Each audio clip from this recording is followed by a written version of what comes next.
ഡോക്ടറെ ഇവിടെ പല്ലെടുക്കോ? ഇവിടെ പല്ലെടുക്കും. വേദന എടുക്കോ? വേദന ഞാൻ എടുക്കത്തില്ല, നിങ്ങൾ തന്നെ എടുക്കണം. അത് ഞാൻ എടുത്തോളാം. അല്ല, ഒരു പല്ലെടുക്കുന്നതിന് എത്രയാ ചാർജ്? ഒരു പല്ലെടുക്കുന്നതിന് 3000 രൂപ. ഡോക്ടറെ ഞാനൊരു കാര്യം ചോദിക്കട്ടെ, ഒരു പല്ലെടുക്കുന്നതിനല്ലേ 3000 രൂപ? അതെ. എനിക്ക് പല്ലെടുക്കണ്ട, ഞാൻ 50 രൂപ തരാം. ഒന്ന് ഇളക്കി തന്നാ മതി, ഞാൻ പോണ വഴിക്ക് എടുത്ത് കളഞ്ഞോളാം. അയ്യോ, ഇളക്കി വെക്കാൻ എന്താ? കല്യാണം കഴിഞ്ഞ് ഫസ്റ്റ് നൈറ്റിൽ ഒരു ഗ്ലാസ് പാലുമായിട്ട് ഞാൻ മണിയറ ചെന്നപ്പോഴേ ഭയങ്കര റൊമാൻറ്റിക്കായിട്ട് ഈ പുള്ളി എന്നെ അടുത്ത് പിടിച്ചിരുത്തിയിട്ട് എന്റെ കണ്ണിലേട്ട് ഇങ്ങനെ നോക്കിയിട്ടേ ഒരു കൂന ഗിഫ്റ്റ് എടുത്ത് വെച്ച് അങ്ങ് പൊട്ടിക്കാൻ തുടങ്ങി. ഒരു 47ാമത്തെ ഗിഫ്റ്റ് പൊട്ടിച്ചപ്പോ അതിനകത്തൊരു ക്ലോക്ക്. എന്റെ പൊന്നു മഞ്ജു ചേച്ചി, അപ്പൊ സമയം 5:30. പിന്നെ ഈ പാല് കൊടുത്തിട്ട് കാര്യമുണ്ടോ? എങ്കിൽ ഇച്ചിരി തേയിലയും പഞ്ചാരയായിട്ട് ചായ കൊടുക്കാന്ന് പറഞ്ഞ് ഞാൻ അടുക്കള ചെന്നു. അപ്പം ദേണ്ടടാ ഈ പുള്ളി എന്റെ പുറകെ വരുന്നു.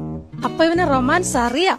ഇവൻ പിന്നാലെ വന്ന് എന്നെ ഇങ്ങനെ ചേർത്ത് പിടിച്ചിട്ട് എന്റെ എന്റെ ഏകദേശം ഇവിടെ ആയിട്ട് ഇങ്ങനെ പിടിച്ചിട്ട്, ഈ മാല അമ്മായി തന്നാണ്, അമ്മായി തന്നാണ്. അമ്മേ, ഒരു ചായ. എടുക്കാൻ മോനെ. ചേട്ടാ, വല്ല കുഴപ്പമുണ്ടോ? കഴിക്കോ?